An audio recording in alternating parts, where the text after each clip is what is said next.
Bismillahirrahmanirrahim. Assalamualaikum warahmatullahi wabarakatuh. Eh, Selamat sore teman-teman semuanya yang saya hormati. Bapak Sabrina selaku dosen pengampu mata kuliah media dan sumber pembelajaran berbasis IT. Sebelum kami memulai presentasi kami, perkenalkan nama saya Nurmiawati. Lalu rekan saya Amelia Nurhaliza, lalu rekan saya juga Jainuddin. Nah, di sini kami selaku kelompok 3 ingin mempresentasikan sebuah makalah kami yang berjudul Media Proyeksi Diam.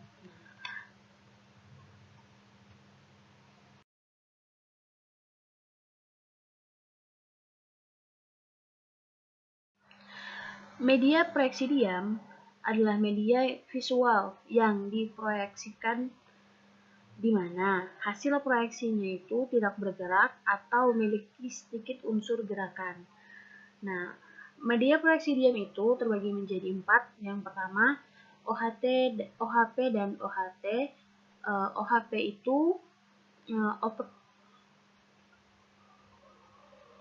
OHP itu overhead projector, dan OHT itu adalah overhead transparency. Lalu yang kedua, overhead projector. Lalu yang ketiga, media slide. Yang keempat, film strip.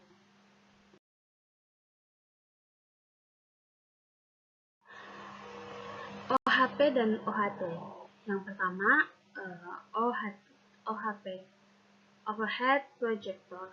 Nah, overhead projector itu adalah media transparasi.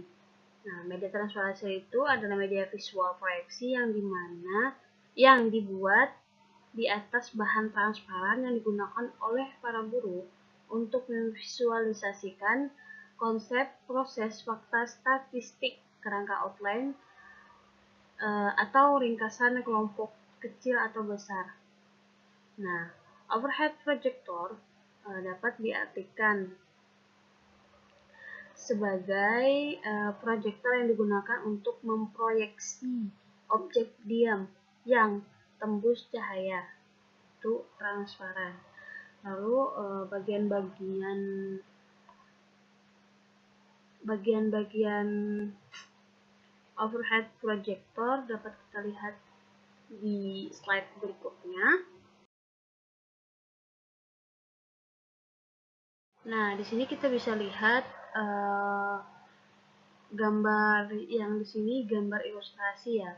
Gambar ilustrasi di mana menjelaskan bagian-bagian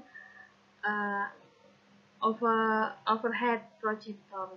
Lalu di sini gambar aslinya.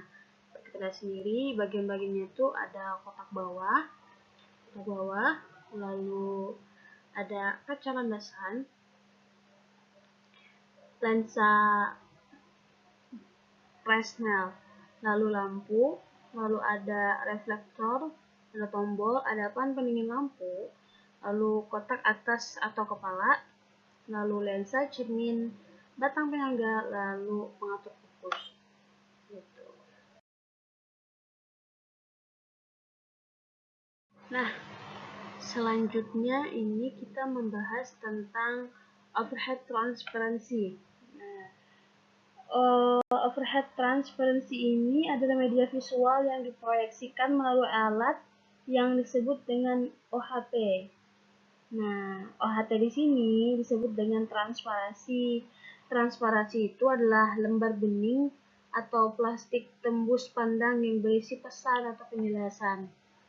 Nah, kita bisa lihat gambarnya di sini seperti apa overhead transparency. Nah, transparansi itu terbagi menjadi 4. Ada transparansi tunggal. Transparansi tunggal itu sangat sederhana, hanya memerlukan 1 lembar saja. Lalu sedangkan yang kedua, transparansi tumpang tindih.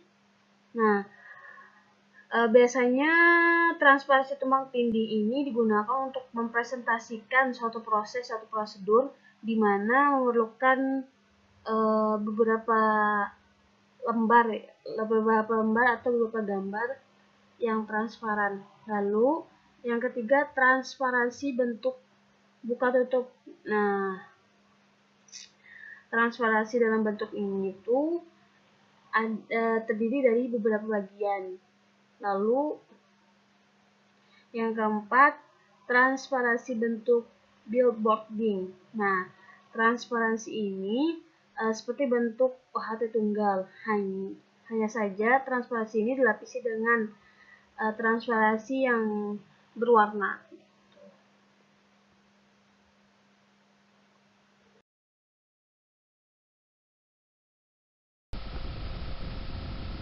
Aqua projector. Yang dimaksud dengan aqua projector adalah proyektor yang dapat memproyeksikan benda-benda yang tidak tembus cahaya, sehingga pesan yang ingin disampaikan tidak perlu ditulis pada transparan.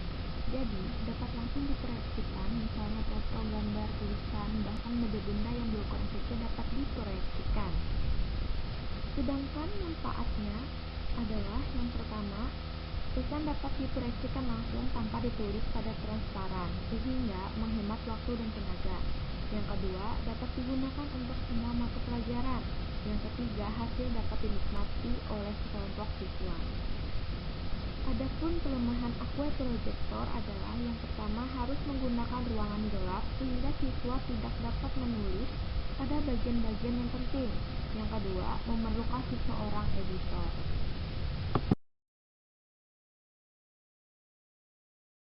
Selanjutnya ini kita bakal membahas tentang media slide. Media slide itu adalah gambar transparan pada film atau kaca, bahkan biasanya berupa foto yang ditempelkan pada karton atau plastik. Nah, media slide atau film bingkai adalah media visual yang diproyeksikan oleh alat yang disebut dengan proyektor slide.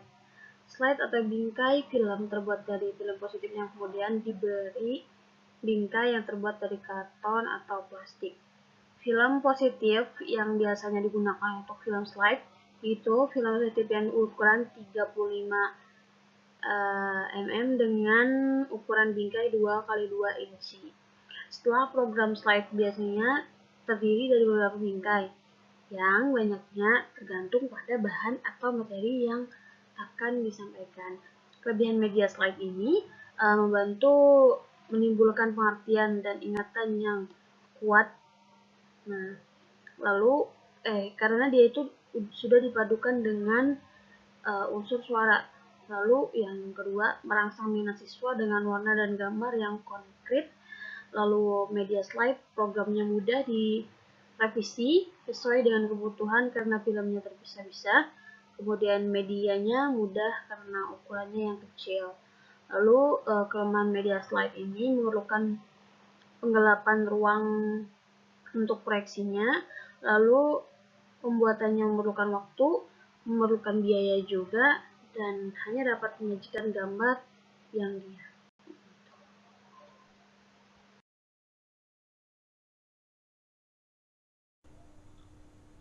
Selanjutnya kita membahas tentang film strip. Film disebut juga dengan gambar hidup, yaitu serangkaian gambar dalam gambar diam yang meluncur secara cepat dan diproyeksikan sehingga menimbulkan kesan hidup dan bergerak. Film ini sendiri merupakan media yang penyajian pesannya melalui audio, visual, dan gerak.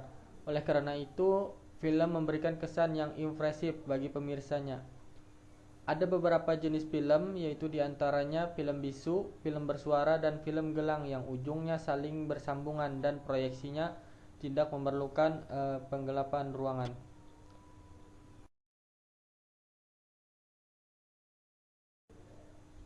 Film strip atau film rangkai atau film gelang, yaitu media visual proyeksi diam yang pada dasarnya hampir sama dengan media slide.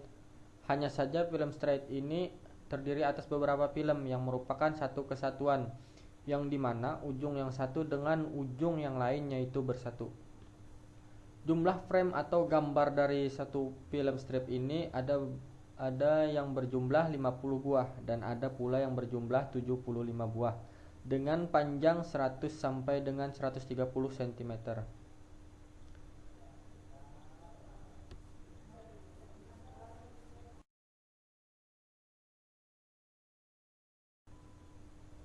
Selanjutnya, peranan film dalam pendidikan. Eh, Film ini merupakan media yang sangat besar kemampuannya dalam membantu proses belajar mengajar. Sebagai suatu media, peran film dalam dunia pendidikan yaitu diantaranya yang pertama, merupakan suatu denominator belajar yang umum bagi anak yang cerdas atau anak yang lambat akan memperoleh suatu dari film yang sama. Keterampilan membaca atau penguasaan bahasa yang kurang akan bisa diatasi dengan menggunakan film. Yang kedua, film sangat bagus untuk menerangkan suatu proses gerakan-gerakan lambat dan pengulangan-pengulangan akan memperjelas uraian dan ilustrasi. Yang ketiga, film dapat menampilkan kembali masa lalu dan penyajian kembali kejadian-kejadian sejarah pada masa lampau. Yang keempat, film dapat mengembara dengan lincahnya dari suatu negara ke negara lain. Horizon menjadi amat lebar, dunia luar dapat dibawa masuk ke kelas. Yang kelima, film lebih realistis, dapat diulang-ulang, dihentikan dan sebagainya sesuai dengan kebutuhan. Yang keenam, film dapat merangsang atau memotivasi kegiatan anak. Jadi itu saja pembahasan dari kami. Kurang lebihnya mohon dimaafkan. Assalamualaikum warahmatullahi wabarakatuh. Nah, sekian dari kami. Kurang lebihnya mohon dimaafkan. Semoga apa yang kami jelaskan ini dapat dipahami oleh teman-teman semuanya. Sekian dari kami. Wallahu muwaffiq ila aqwamit thoriq. Wassalamualaikum warahmatullahi wabarakatuh.